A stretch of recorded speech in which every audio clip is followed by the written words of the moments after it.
Welcome to this solution video, where we will explore a problem from the Cambridge Assessment Admissions Testing Paper of 2020. In this problem, we are given two curves, C1 and C2, both satisfying the following differential equation.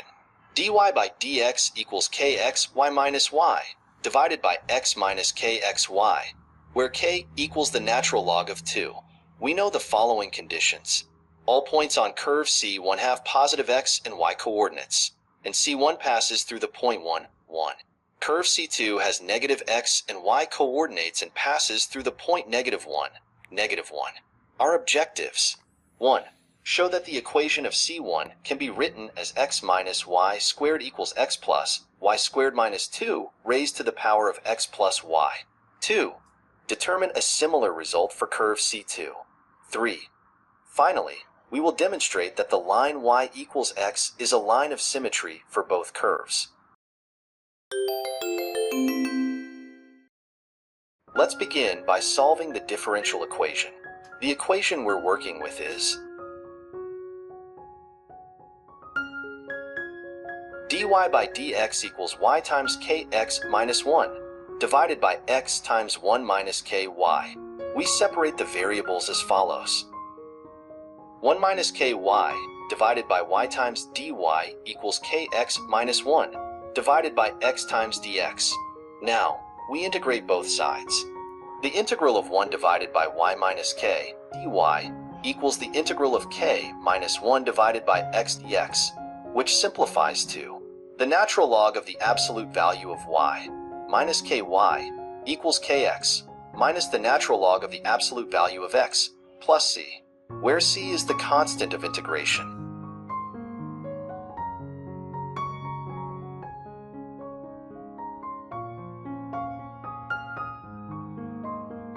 We can rearrange the equation as the natural log of the absolute value of xy equals k times x plus y plus c. Exponentiating both sides, we obtain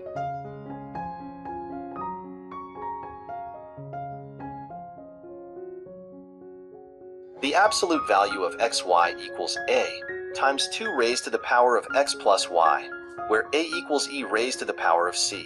This is the general solution for both curves C1 and C2.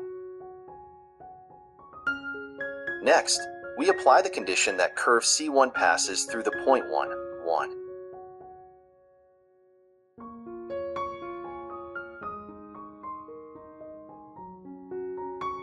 Substituting x equals 1 and y equals 1 into the equation.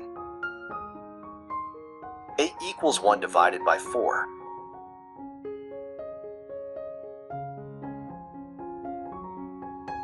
Substituting this back into the general solution, we get the equation for C1. 4 times xy equals 2 raised to the power of x plus y.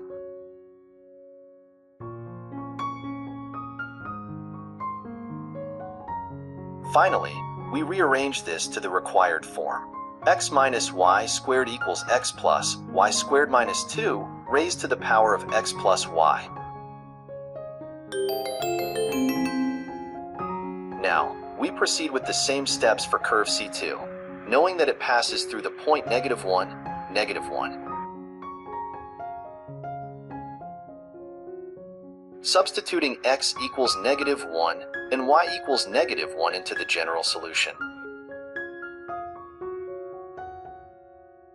A equals 4.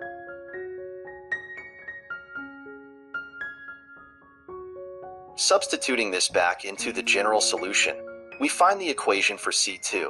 xy equals 4 times 2 raised to the power of x plus y. Multiplying both sides by 4, we get 4xy equals 16 times 2 raised to the power of x plus y. Rearranging this, we have the equation for C2 in the same form. X minus y squared equals x plus y squared minus 2 raised to the power of x plus y plus 4.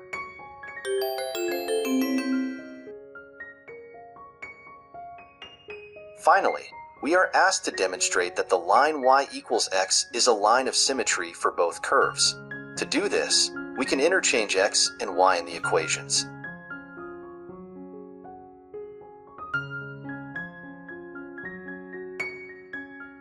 Notice that the form of both equations remains unchanged when we swap x and y. Thus, the line y equals x is indeed a line of symmetry for both curves. This concludes the solution. We've successfully solved the differential equation, found the equations for both curves, and shown the symmetry. Thank you for watching, and I hope this helped clarify the problem. If you found this video helpful, don't forget to like and subscribe for more problem-solving videos.